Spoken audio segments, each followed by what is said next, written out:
Hi, everyone. Thank you for joining me in this CTO Advisor seminar today. In this session, Identity Protection Beyond Borders, Disrupting Shadow Access Across the Cloud, we'll talk about the changing landscape of identity and the processes and protections you need to put in place to build an identity in-depth strategy that goes beyond looking at employee identities, but assesses your entire identity ecosystem for what may be lurking in the shadows. So before we jump into it, just to introduce myself, my name is Shinesa Cambric, and I'm a principal product manager with Microsoft. I've been in the IT industry for over 18 years and held positions from application development, application security, governance, risk, and compliance, and now lead a product management team that's focused on building features to protect organizations from emerging digital identity threats.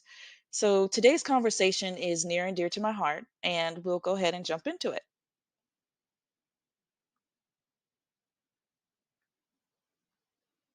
So as I think about identity beyond borders and thinking about identity ecosystem, for me, this really speaks to a digital identity supply chain. And as leaders in technology, I think we all recognize that identity is the cornerstone to a strong tech program. But understanding and securing digital identity is really more relevant than ever if you think about migrations to cloud environments and digital transformation projects. And it's not only relevant from a protection standpoint, but also from an enablement standpoint. You necessarily need digital identity to adopt cloud services, right? And when I think about what goes into an identity supply chain, it includes a few different things. One being your infrastructure. And what I mean here is your identity providers, for example, or where's the employee identity information housed for your organization? And how is that correlated and how is that integrated? And then speaking of integration, thinking about things like APIs. So APIs themselves as an identity, but then where do those APIs connect out to, or who's using those APIs to connect in? Those are all sources of identities that belong within your digital identity supply chain mapping. In addition to that, thinking about social sign-ins, your business-to-business relationships, things like partners and suppliers, and then even your devices. Devices themselves have some type of identity associated to them.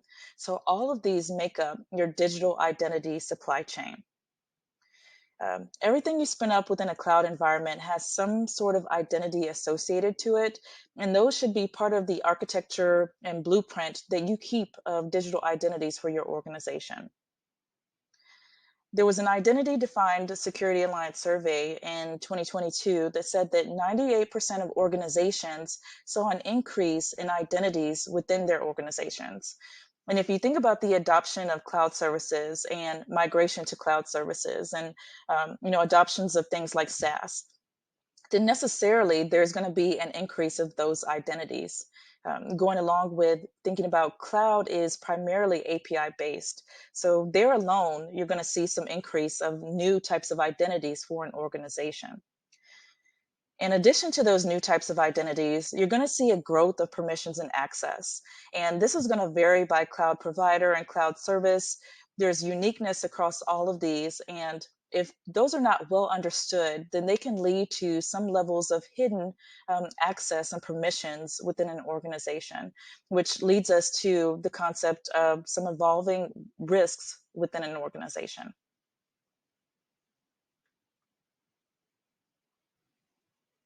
And as we talk about evolving risk, taking a step back of thinking about identities themselves as evolving.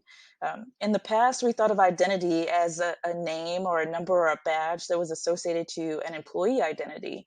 But now going to new concepts such as biometrics, devices, behavior heuristics, identity of things. All of these make up the identities that can be within an organization. And as the types of identities are evolving and increasing, companies really are struggling to keep pace with how do you protect those types of identities. Going back to Identity Defined Security Alliance, they had a survey that said that only 26% of organizations felt that they could detect risks or that they were comfortable protecting contractor and supplier accounts. And Around 30% of those, the same way when it came to machine and IoT devices. So there's this mismatch, right, of these identities and identity types that are growing within an organization. But the way that we're handling and protecting those identities is not keeping pace. And so that's leaving a risk gap for organizations. Right? And going beyond that, if we take a step back of looking at that identity supply chain, and looking at beyond our own organizations, but our connected partners, we have to think about how are they connecting these new types of identities, and where could there be gaps that lead attackers to leverage those gaps to get into our organizations and vice versa. So you really need to consider how you protect from the inside out, from the outside in, and then connections in between organizations with these new types of evolving identities. When we think about the attacks that are happening, it's not just to the organization in many cases, but it could be through the organization. So attackers have begun to leverage what we call trust relationships. So those partner relationships with other companies that you trust, other service providers that you may trust that are integrated within your organization. And they're leveraging those connectivity points to hop between organizations to get to their intended target. Right.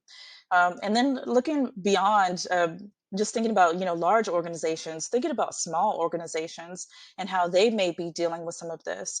We're seeing that there's some stats that say that 70% of small businesses are completely unprepared for a cyber attack.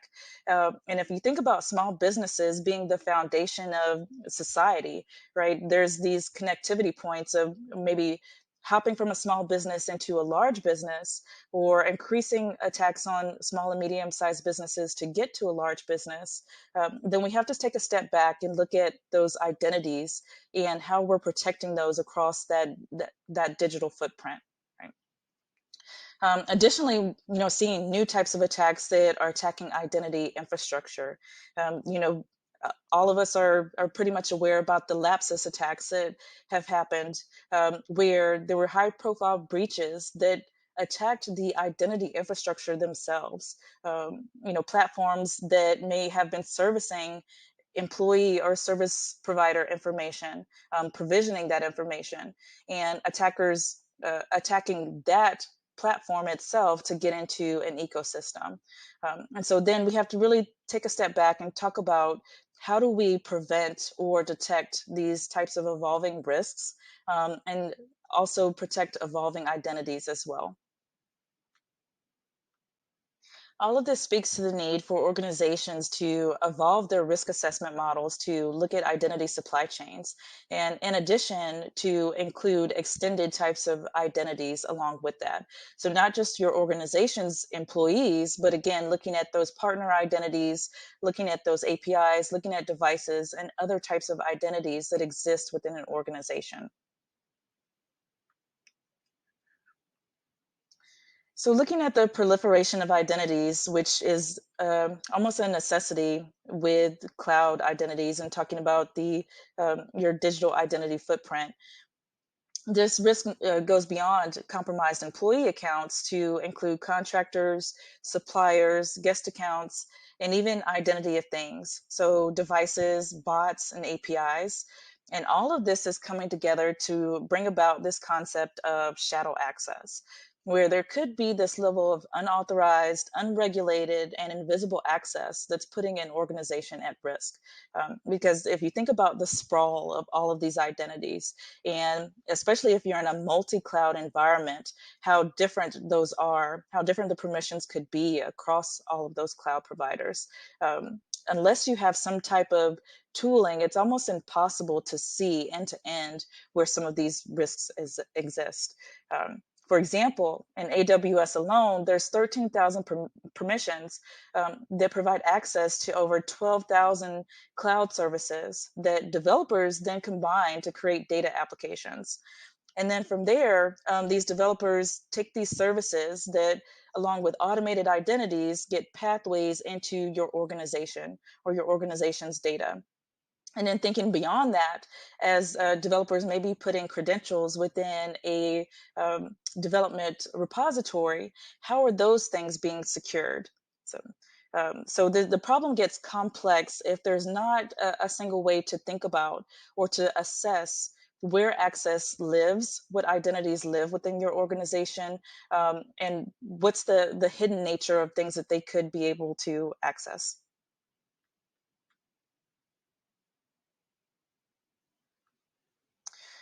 So it's really important for us to understand the value of protecting your identity supply chain, because attackers are going to go for the method of least resistance, right?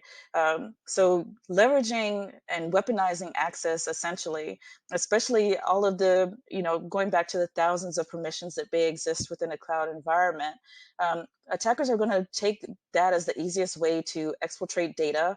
Um, we see data breaches happening on a pretty regular basis, and it's to the point where I think most of us don't even lift our heads when we start to hear about this in the news, right? And some of this could likely be stopped if we take a step back and think about how do we protect these different types of identities from attackers in these scenarios. And I believe there's some common pitfalls that actually work in the attacker's favor when we look at cloud services and how those are being used. One of the things that I think could be a pitfall for some organizations is not clearly understanding the cloud shared responsibility. So, what are the protections that your organization is responsible for when it comes to identity and that identity landscape and footprint? And what are the protections that the cloud provider is responsible for? And delineating between those and making sure that you have good mitigations in place where there may not be coverage from your cloud provider is really important. What I've seen in the past is that there's some assumptions that because you're using a cloud service, that means your identities are automatically protected. But you really have to take that a step further to think about what's the access that's being granted to these different identities and who's governing that, right? Because that's, in most cases, that's not going to be the cloud service provider's responsibility. That's going to be the organization's responsibility. And looking even beyond that, some of the if you have a hybrid environment or a multi-cloud environment, then it gets even more complex about who's managing what and where, right? There's particular nuances of hybrid environments and multi-cloud environments that have to be thoroughly assessed and vetted when you're thinking about protecting identities in your organization. And failing to understand how all of this is integrated and architected is a good way for there to be hidden gaps that attackers can take advantage of to get into your organization. So, how do we get in front of all of these risks that are being presented as a result of the proliferation of identities and access across environments? When I think about the solution here or a path forward, there's two sayings that come to mind that my grandma used to say, and one is that you are the company you keep. Which to me speaks to visibility and behavior and knowing your partner systems. And then the other is don't accept wooden nickels, which speaks to verification and knowing which identities actually exist within your environment. So thinking about the you are the company you keep and the visibility portion of this, knowing your connected partners, it may be a bit difficult, but understanding you may be connected to one partner who's connected to another partner who's connected to another partner, and essentially, your security posture is only as good as their security posture. Because in reality, what we've seen is attackers taking advantage of those trust relationships to migrate into another organization and then get to their ultimate attack target, right? So if your partners have very poor security posture, then there's a likelihood that attackers are going to use that as an angle to get in. Right. So again, knowing who your connected partners are, knowing their stance on security, knowing their stance on protecting identities, knowing which of their identities are connected into your organization is very important. Right. And then the next step beyond that is verifying the identities within your environment. Which identities exist? Do they need to be there? Do they need to have the access that's assigned? And not only looking at a single point for those identities, but looking end to end across your entire organization and across your entire digital footprint of what that identity has access to make sure that there's not toxic combinations that could be leveraged against your organization. So both of these things are important, both the visibility aspect and the verification aspect when it comes to identity.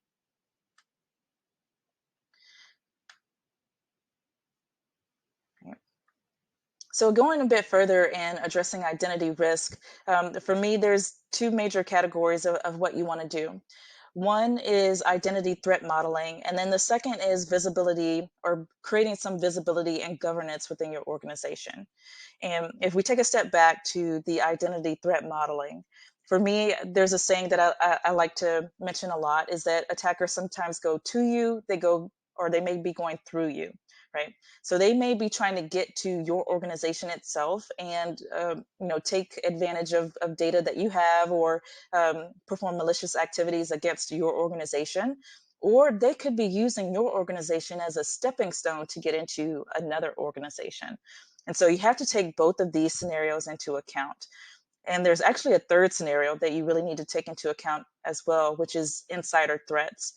So all of these need to be part of identity threat modeling scenarios where you look at different types of identities, what those identities have access to, if they were used in a malicious way, what would be exposed, um, where are there gaps in your understanding of what those identities have access to. And then with visibility and governance, what you're trying to answer here is the end-to-end understanding of those identities and why they have certain types of access, who can access what, making sure that you have a comprehensive view of the different types of identities within your environment. So going back to those APIs, those bots and devices and non-traditional identities, because those as well will be used by attackers to get into your environment or to get into your partner's environment. Um, you want to make sure that from a visibility and governance standpoint, that you're also reducing the footprint of what an identity has access to at a particular point in time. So trying to leverage things like just in time and just enough access and abiding by zero trust methodologies. For example, segmenting parts of your environment so that when and if an attacker does get in, that you've limited what's exposed to that particular identity.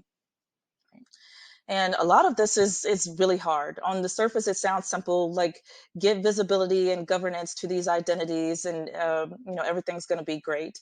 But in reality, if you think about how complex an environment can be, having a single pane of glass is extremely difficult.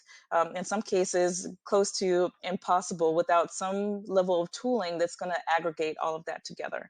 Like, you don't want to be trying to build those type of things from scratch, and you don't want to look at environments in isolation because you're going to miss things if you do that. If you're just looking at one solution versus another, or one cloud environment versus your on-prem, you need to look at those things in totality. And so you're going to need some type of solution. Um, I have a little diagram up here that comes from a solution that's called Stack Identity. And I really like this because it calls out the need to understand your data and identity posture, what would happen if that identity was compromised, and what would it have access to, what remediation solutions exist or opportunities exist, and what's a predictive score of a breach getting ready to occur when it comes to your data. There may be other solutions that are out there, but I do really like this diagram to show how visibility and governance can come together along with some of the threat modeling that needs to happen for your organization. So now let's talk about the components that go into building an identity in-depth strategy. We've talked about a few of these in the previous slides, but to kind of tie these up together, the first is knowing your environment. And here, talking about partners, plan, and posture, right? So knowing your integrated partners, because again, the security posture of their environment really impacts the posture of your environment, especially if going back to scenarios of trust abuse, right?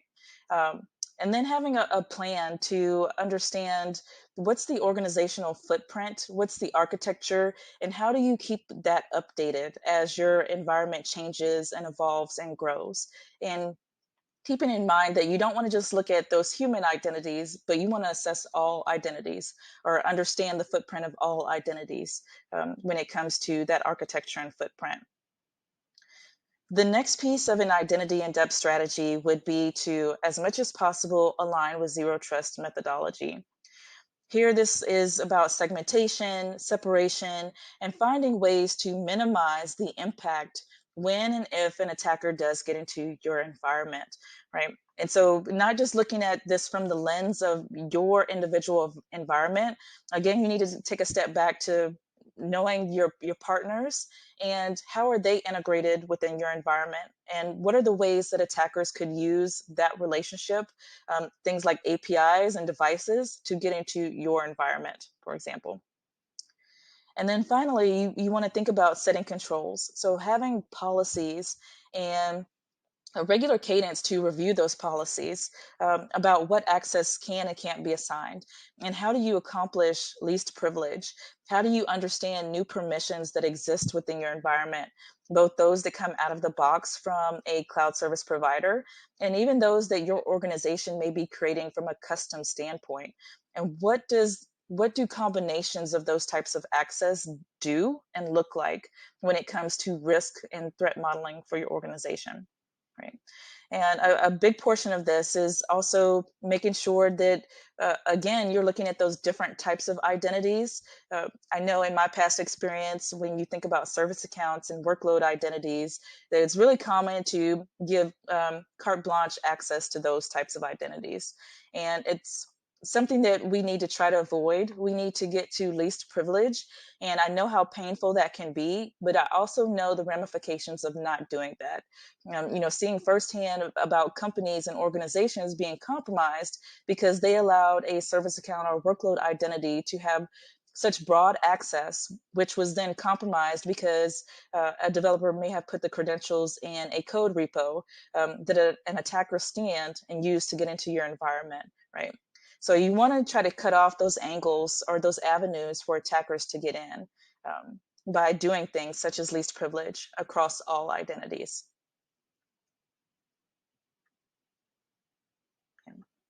So on the previous slide, we talked about the importance of having a plan.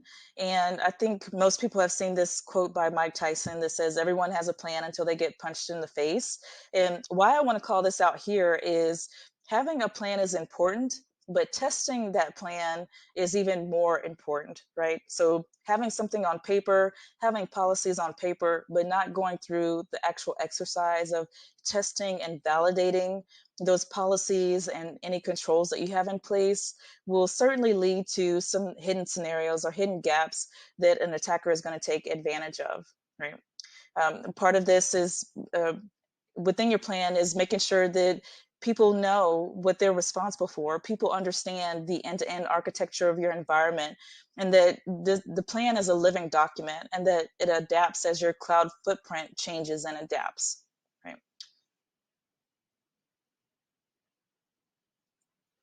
Right. So starting to bring some of this home here, not only should we have a plan, not only should we test that plan, but we need to have some continuous risk evaluation. So I've mentioned in a couple of slides that as your environment changes, as you adopt new services, as your organization evolves, you want to have a continuous update of processes, of documents, of architectures, of assessments of risk, right? So understanding where access is granted and why, especially as your organization may spin up new SaaS services or things that may be shadow IT services, getting a good handle of what those are, because all of those data points are access into your organization as a whole, right? Having a governance strategy to do some automation and enforcement of remediation to continually update documents that reflect the architecture of your organization are important. And then making sure that you have ways to prevent as much as possible risk that may be likely to occur. So here it's having baselines of identity, activity of identities within your organization, and then later being able to detect anomalies against those baselines. And I think here it's really important to have some automation and strategic tooling. We talked a few slides back about how identities are expanding, how there's this proliferation of identities and access. And so without some type of tooling, I think most organizations are going to have a hard time with accomplishing this.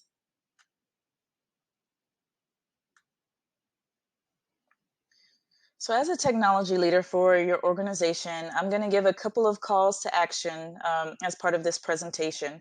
Now, understanding that identity goes beyond the human identities, that we need to look at uh, APIs, we need to look at bots, we need to look at our partner systems, because all of these make up our identity supply chain. All of these impact our organization's security posture and architecture. So, with that in mind, the first call to action is to make sure that you go back and review your environment. Having documents that explain those connectivity points, having documents that are clear on what cloud services that you have, having documents or an understanding that makes it clear about your relationship with cloud service providers and who's responsible for what, and where there may be unmitigated risk within your organization. The next is to go back and recertify those identities that are already existing within your organization. Again, here, don't just focus on the human identities. You need to look at the devices. You need to look at APIs and API usage. Who's connecting in, who's connecting out, where, why, what, all of those need to be answered.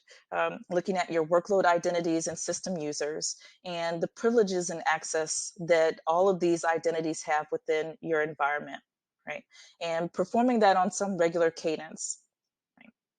The next is to baseline the identity and access, baseline identity access and behaviors within your organization. So standardizing the access that gets assigned throughout your organization is important, but understanding how that access may combine with different cloud services, different on-prem services, and where you may have some types of toxic combinations coming together to open unintended doors for those identities, right? And then understanding where there may be deviations from that norm or those templates that you develop as new identities enter your environment, as new permissions are granted, as new permissions are being built, right? So understanding what are the doors that are being opened as a result of that. And then last but not least, focusing on both detection and prevention. So here, visibility of what's happening across the footprint of your organization, across the footprint of your cloud environment and digital identity supply chain is really important. Being able to detect anomalies when they're occurring. So maybe there's some behavior that this identity is normally performing, and all of a sudden it's doing something different. Being able to detect changes within partner security posture or identities that exist within a partner that are connected with yours. All of these are going to be critical to making sure you close those risk gaps for your organization. And to be truthful, some of this is going to require tooling, right? With thinking about, 12,000 plus permissions within one cloud service, and you may have multiple cloud services. You may have a hybrid environment with multiple cloud services. This is going to get unwieldy pretty quick. And so you'll need some type of tooling that's going to help you there with understanding both the identities and the access that exists within your organization.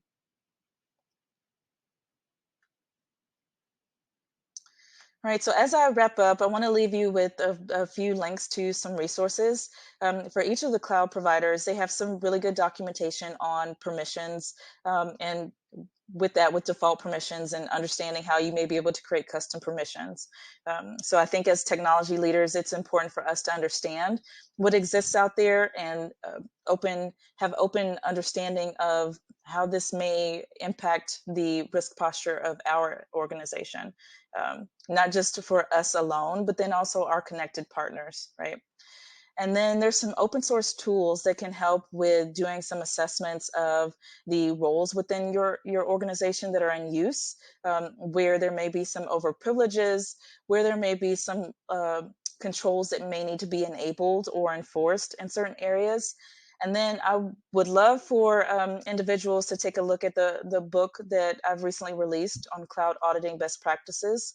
Here, it's a hands-on technical walkthrough of the 3 major cloud providers and a couple of the more non-traditional cloud providers, understanding security controls, including identity and access management and risk, and tying those back to risk frameworks, and then doing hands-on walkthroughs of assessing those controls and knowing exactly where those things live within a cloud.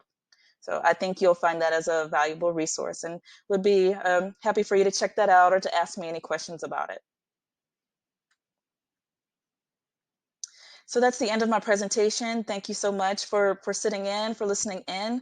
If there's questions, feel free to reach out to me on Twitter. I'm Global Secure One, or reach out to me on LinkedIn. I'm Shinesa Cambric there, and happy to take questions. Thank you. As promised, wasn't that a great session? If this is your first session of the day and you're wondering what's next, well, you have options. You can hang out in the chat room now. You can see there's a conversation going on in the chat room in the session that you're in. This will be open until the end of this hour, and the top of the next hour, the next session will start. If you want to go into the breakout room, there's a general chat session. You leave here, go into the lobby, and then enter general chat. You can chat with your regular attendees. I'll be floating between the 2 chat environments. Love your feedback. If you have any questions, please, you can DM me within the platform or on Twitter at CTO Advisor. Enjoy the rest of the conference.